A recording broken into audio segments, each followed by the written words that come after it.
सर्वप्रथम सर्वांना श्री स्वामी समर्थ. स्वामी महाराजांच्या कृपेने तुमच्या सर्व चांगल्या इच्छा पूर्ण होत ही स्वामींचरणी प्रार्थना करते आणि आजच्या व्हिडिओला सुरुवात करते. तर मंगळवार 12 नोव्हेंबर 2024ला देव उठणी एकादशी म्हणजेच प्रबोधनी एकादशी आलेली आहे. सोन्यासारखा दिवस आहे. याच दिवसापासून चातुर्मास समाप्ती असते. भगवान विष्णू कार्तिक एकादशीला उठतात, जागे होतात. आषाढी एकादशीला देवशयनी एकादशीला क्षीर समुद्रात शेष नागावर भगवान विष्णू झोपी जातात आणि कार्तिक एकादशीला जागे होतात. हे 4-5 महिने भगवान विष्णू झोपी गेलेले असतात. यालाच देव उठणी एकादशी, कार्तिक एकादशीला देव उठणी एकादशी असे म्हणतात. संपूर्ण महाराष्ट्रातच काय, संपूर्ण भारतातून वारकरी लोक पंढरपुरात देवांचे दर्शनास जातात. म्हणतात ना, आषाढी कार्तिकीला ज्या व्यक्तीला भगवान पंढरपुराला जाऊन विठ्ठलाचे रुक्मिणी मातेचे दर्शन होते, त्यांच्या चरणावर नतमस्तक होण्याची जी संधी भगवान आपल्याला देतात, त्यांच्यासारखं भाग्यवंत या जगी कुणी नाही. त्यांच्या जीवनाचं सार्थक होतं. काही लोक तर त्यांना कळस दर्शन झालं ना, आपल्याला पंढरपुरात जाऊन आषाढी आणि कार्तिकी एकादशीला कळस दर्शनाला सुद्धा खूप महत्त्व असते. मोठी यात्रा असते तिथं. सर्वांनाच माहीत आहे, सर्व वारकरी आषाढी आणि कार्तिकी एकादशीला आपल्या पांडुरंगाला, आपल्या विठू माऊलीला भेटण्यास लांबून लांबून लोक पायी सुद्धा जातात. आषाढी कार्तिकी एकादशीला पायी अनवाणी दर्शनास जातात आणि कष्ट सोसून आपल्या भगवंताचे दर्शन जो व्यक्ती घेतो त्याला म्हणतात पांडुरंग पावतोच आणि त्याच्या जीवनाचं सार्थक होतं. तर आपल्याला पंढरपुरात तर जाऊन आपल्या भगवान विठ्ठलाचं दर्शन घेणं शक्य नसेल तर आपण घरात सुद्धा आषाढी आणि कार्तिकी, आता कार्तिकी एकादशी, देव उठणी एकादशी 12 नोव्हेंबर मंगळवार रोजी आलेली आहे. काही सेवा आपण घरात केल्या तर त्या सेवा आपल्या विठू माऊलीपर्यंत नक्कीच पोहोचणार आहे. म्हणतात ना, विठू माऊली कणाकणात आहे. तुम्ही त्या विठू माऊलीला घरातून जरी हाक मारली हृदयापासून, ती विठू माऊली धावत येईल आणि तुमचं नक्कीच प्रार्थना ऐकेल आणि तुमची इच्छा लगेच पूर्ण करेल. तर देव उठणी एकादशी 12 नोव्हेंबर मंगळवार रोजी आलेली आहे. तर आपल्याला काही सेवा, आपल्याला काही उपायसुद्धा करायचे आहे. भारतातून लोक लांबून लांबून देवाच्या दर्शनाला जातात. आपल्याला नाही जमत, आपण घरून सुद्धा सेवा केली, काहीही हरकत नाही. तर आपल्या घराची भरभराटी होण्यासाठी आपण काही उपाय, सेवा करायच्या आहे. त्याचबरोबर या दिवशी काही चुकासुद्धा आपल्याला टाळायच्या आहे, जेणेकरून आपल्याला संपूर्ण कार्तिकी एकादशीचं फळ मिळालं पाहिजे. आपल्याला नाही ना उपास तापास झेपत. काही वेळा आपण आत्तापर्यंत उपवास केले आणि आता आपल्या तब्येतीनुसार नसेल आपल्याला होत उपवास तापास, तर काही अशा सेवा आपण केल्या तर नक्कीच आपल्याला संपूर्ण कार्तिकी एकादशीचं फळ मिळतं. त्याचबरोबर काही चुका आपल्याला या दिवशी अजिबात करायचं नाही. तर या दिवशी चुकूनसुद्धा कुणाची निंदा नालस्ती करायची नाही, कुणाशी खोटं बोलायचं नाही, कुणाचा अपमान करू नका. कुणाला काही देता घेता नाही आलं ना, कुणाचा अपमान करू नका. घरातल्यांचाच काय, बाहेरच्यांचा सुद्धा अपमान करू नका. मांस, कांदा, लसूण, पालेभाजी, वांगी, मसूर, नाचणी, उडीद, चणे हे पदार्थ महिलांनो या दिवशी कार्तिकी एकादशीला चुकूनसुद्धा आपल्या घरात होणार नाही, याची काळजी घ्या. मांसाहार वर्ज्य आहे. कांदा, लसूण खाऊ नका.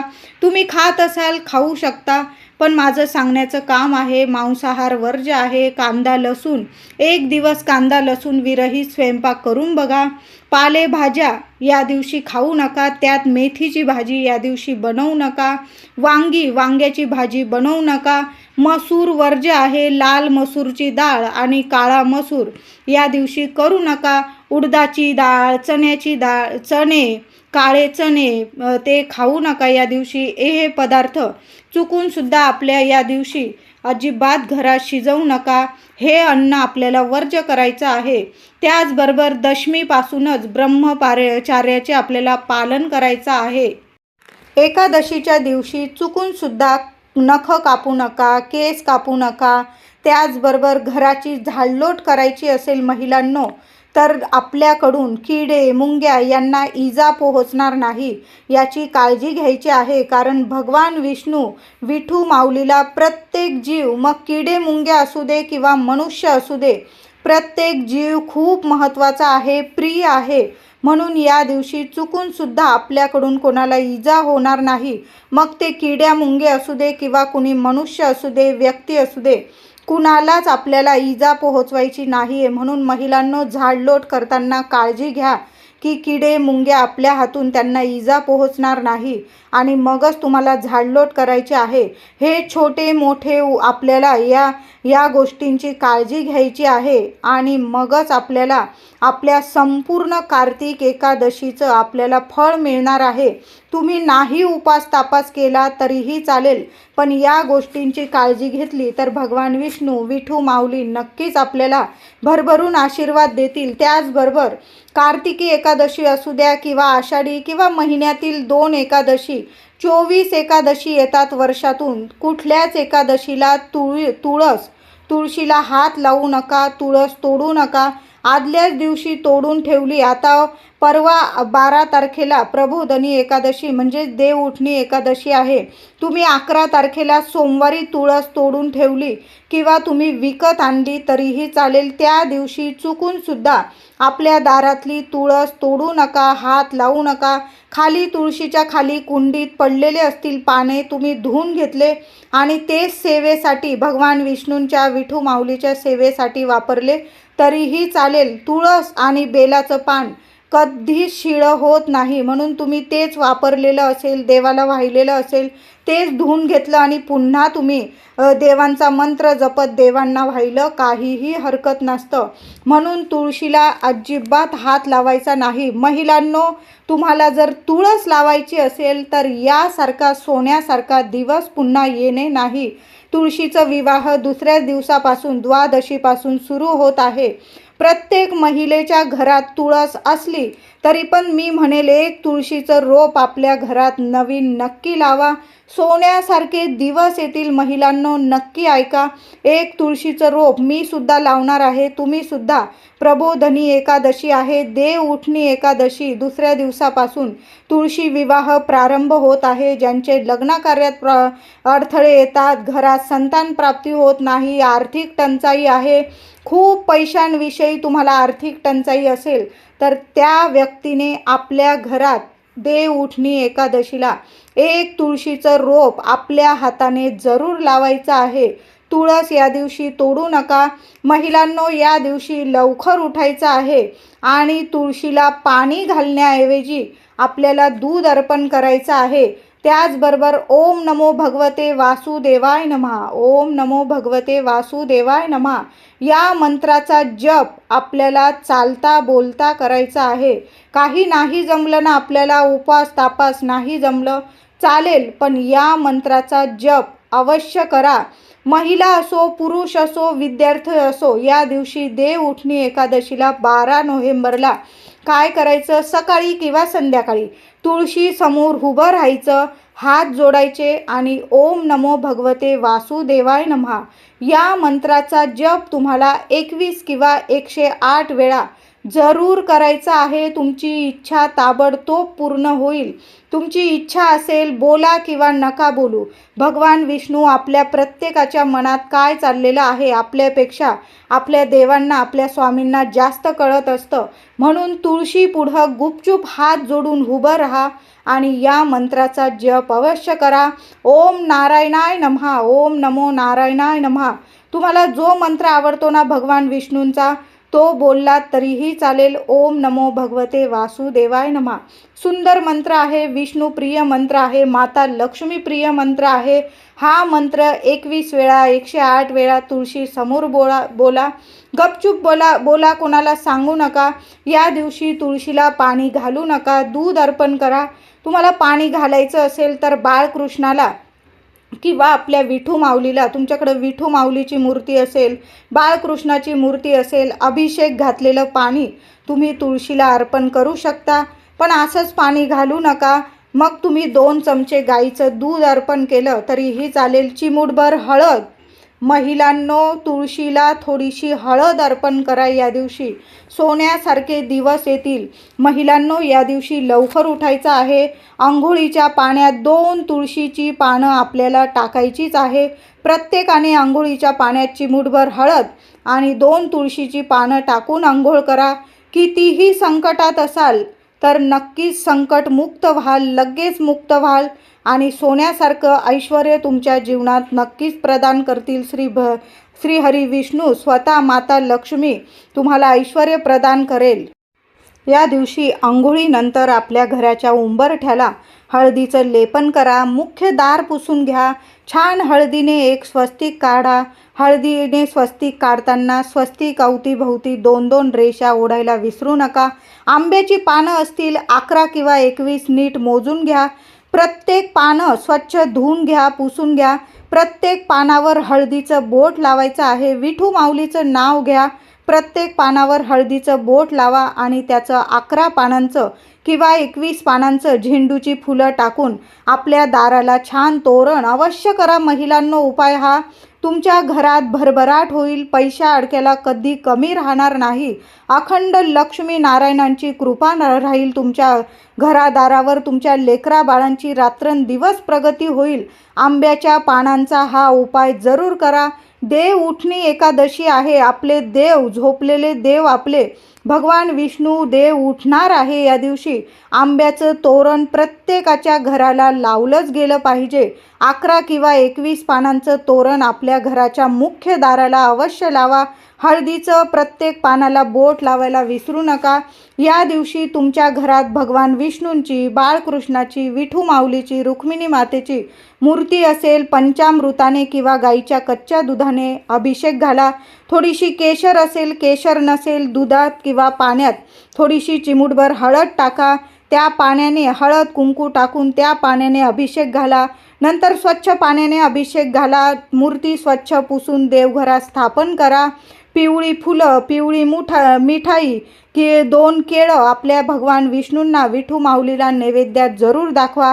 आणि त्या नैवेद्यावर तो नैवेद्य केव्हा पूर्ण होईल, जेव्हा आपण विठू माऊली समोर त्या नैवेद्यावर 2 तुळशी पत्र ठेवू, तेव्हाच आपला नैवेद्य पूर्ण होणार आहे. या दिवशी भगवान विष्णूंना, विठू माऊलीला तुमच्याकडं जेवढी तुळशी पत्र असेल ना, विष्णू सहस्त्र नामावली पठण करत किंवा ऐकत, नाहीतर ओम नमो भगवते वासुदेवाय नमः मंत्र जपत जायचा आणि 1-1 तुळशी पत्र अर्पण करत जायचं. जेवढे असतील, 1 तुळशी पत्र असू दे किंवा 1001 तुळशी पत्र असू दे, तेवढी तुळशी पत्र आपल्या विठू माऊलीच्या चरणी, आपल्या श्री हरी विष्णूंच्या चरणी जरूर व्हा. 2 जरी तुळशी पत्र असतील तुमच्याकडं, विठू माऊलीच्या चरणी अवश्य व्हा. मनातली इच्छा बोलून घ्या आणि अर्पण करायचे आहे. खूप सुंदर अनुभव येईल. 24 तासाच्या आत तुमची प्रत्येक इच्छा नक्कीच पूर्ण होईल. तुळशी मातेची पण छान पूजा करा, विधिवत पूजा करा. दोन्ही वेळेला तुळशीजवळ तुपाचा दिवा लावा. हळदी, कुंकू, फुलं, अक्षता वाहून तुळशीची पूजा करा. भगवान विष्णूंची छान पूजा करा. केळीचा नैवेद्य जरूर दाखवायचा आहे. केळीच्या नैवेद्याला खूप महत्त्व आहे आणि नैवेद्य तेव्हाच पूर्ण होतो जेव्हा आपण त्यावर तुळशीपत्र अर्पण करतो. भगवान विष्णूंचा कोणताही नैवेद्य तुळशीशिवाय अपूर्ण आहे. चुकूनसुद्धा या दिवशी गणपती बाप्पाला किंवा इतर देवी देवतांना तुळस अर्पण करू नका. फक्त भगवान विष्णू, विठू माऊलीलाच तुळस अर्पण करायची आहे. या दिवशी तुम्ही मंदिरात गेला तिथंसुद्धा सेवा करा. व्यंकटेश स्तोत्र, श्री विष्णू सहस्त्र नामावली या दिवशी आपल्या घरात पठण नक्की करा.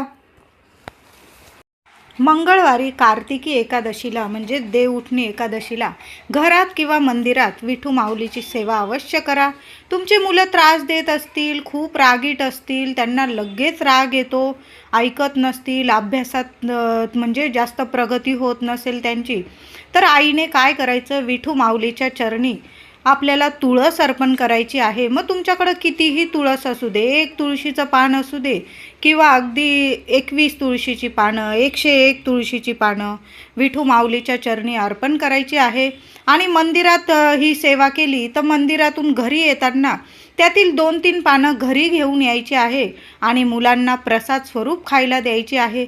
त्यातील एखादं पान तुम्ही खा, पती देवांना द्या. तुमची 1 मुलं असू दे, 2 मुलं असू दे, त्यातील 2-2 पानं तरी मुलांना चावून खायला अवश्य लावायची आहे.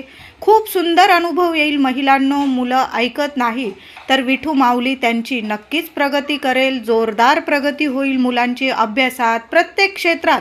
मूल लहान असो किंवा मोठं, प्रत्येक आईने विठू माऊलीच्या चरणी अर्पण केलेली तुळशीची 2 पानं तरी आपल्या लेकरा बाळांना खायला प्रसाद स्वरूप जरूर द्यायचे आहे. खूप छान अनुभव येईल.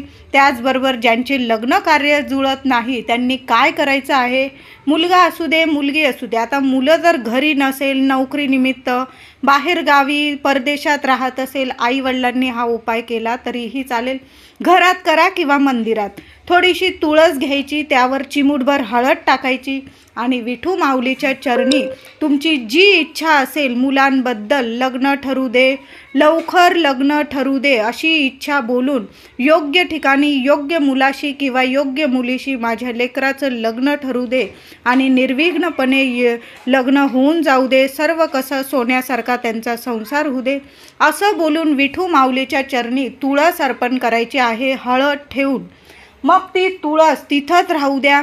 त्यातील 1 तुळशीचं पान तुम्हाला उचलून घ्यायचं आहे आणि ते तुळशीचं पान नीट सांभाळून ठेवा. मुलगा येऊ मुलगी येऊ, घरी आल्यानंतर त्यांना प्रसाद स्वरूप खायला द्यायचं आहे. आणि हा उपाय मुलगा किंवा मुलीने स्वतः जरी केला तरीही चालेल. त्याचबरोबर आपल्याला गाईला सुद्धा 1 घास खाऊ घालायचा आहे. तर काय करायचं, थोडीशी मूठभर चण्याची डाळ भिजवून द्यायची आहे. 1-2 तास भिजवली तुम्ही तरीही चालेल, थोडीशीच घ्या. आणि ती भिजलेली चणा डाळ पाण्यातून काढून घ्यायची. त्यावर थोडासा गुळाचा खडा ठेवायचा आणि स्वतःच्या हाताने आपल्याला गाईला खाऊ घालायचं आहे. नाहीच जमलं, एखादी ताजी चपाती घ्या, तूप लावा, साजूक तूप, गाईचं तूप लावा, त्यावर गुळाचा खडा ठेवायचा आहे आणि तो नैवेद्य आपल्याला गाईला स्वतःच्या हाताने खाऊ घालायचा आहे. खूप छान तुमची मुलांची प्रगती होईल. तुमच्या मुलाबाळांच्या लग्नात काही अडथळे असतील, ग्रहदोष असेल, कुंडलीत दोष असतील, विवाहच जुळत नसेल, हा उपाय आईवडिलांनी करा, मुलामुलींनी करा, नक्की करा. बघा, अनुभव आल्याशिवाय राहणार नाही. तुळशीचं लग्न पार पडताच तुमच्या मुलांचं सुद्धा लग्न ठरून येईल. असा चमत्कारिक उपाय आहे. गाईला नक्की खाऊ घाला. जिथं विठू माऊलीचे पाय तिथं म्हणतात ना, गोमाता गोमाता, जिथं तिथं विठ्ठलाचे पाय असतात. म्हणून नक्की गोमातेला हा नैवेद्य खाऊ घालायचा आहे. मुलाबाळांना सुद्धा तुळशीचं 1 पान तरी आपल्याला खाऊ घालायचं आहे. चमत्कारिक बदल आपल्या आयुष्यात नक्कीच जाणवतील. त्याचबरोबर घरात किंवा मंदिरात तुम्ही विठू माऊलीला तुळस आपण अर्पण करणारच आहोत. जेवढे तुळशीची पानं असतील ना, त्यातील 1-2 तुळशीची पानं, वाहिलेले पानामधून 2 तुळशीची पानं घरी घेऊन या आणि आपल्या तिजोरीत किंवा तुम्ही जिथं पैसा ठेवतात, धन ठेवतात, तिथं ती 2 तुळशीची पानं नीट ठेवून द्यायची आहे. आपली आषाढी एकादशी येऊस्तोवर ती पानं हलवू नका.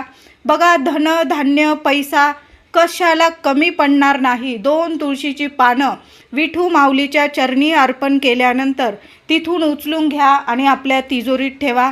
दिवसेंदिवस तुमच्या घरात धन धान्य सोनं नाणं बरकत राहील, लक्ष्मी टिकून राहील. विठू माऊली असा चमत्कार करेल तुमच्या घरात की दिवसेंदिवस तुमच्या घरात पैसा येत राहील, टिकून राहील, स्थिर राहील. लक्ष्मी माता अखंड वास करेल. तर हे उपाय महिला असो पुरुष दादा असो नक्की करायचे आहे. व्हिडिओ आवडला असेल लाईक करा, शेअर करा, चॅनलला कृपया सबस्क्राईब करा. धन्यवाद.